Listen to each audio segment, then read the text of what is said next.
გამარჯობა მეგობრებო, დღეს მე შემოგთავაზებთ ორი ადამიანის იმიტაციას.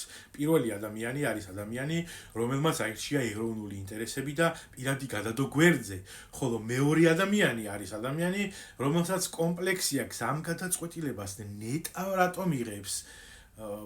პირადი გამორჩენა ხო არ აქვს შემთხვევით, აი რაღაცა მაინც ნიტოა.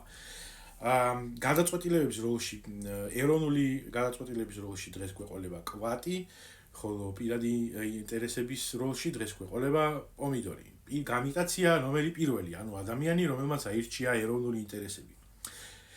მე ავირჩიე ეროვნული ინტერესები, იმიტომ რომ მე ხომ მთელი ეს წლები ყველას იმას გიმტკიცებთ, რომ მთელი მსოფლიო ჩემს წინააღმდეგ იმიტომ გაეწყო, რომ მე სახალხო და ეროვნულ ინტერესებს ვაყენებდი საკუთარზე წინ და ხომ მთელი ჩემი პროპაგანდა და მონები და ექსპერტები და ყველანი ამას გეუბნებოდნენ, რომ მე ეს ადამიანი ვარ, რომელიც მუდამ აი ამ კვატს აყენებს წინ საკუთარ ინტერესებზე წინ, ხო და შესაბამისად დღესაც და მომავალშიც მე ყოველთვის ავირჩევ ეროვნულ ინტერესებს. ეხლა ნახოთ მეორე ადამიანი, რომელსაც კომპლექსი აქვს.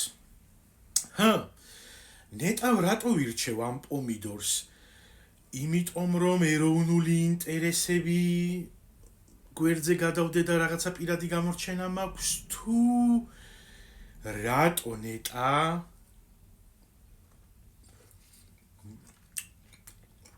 ნეტა რატომ?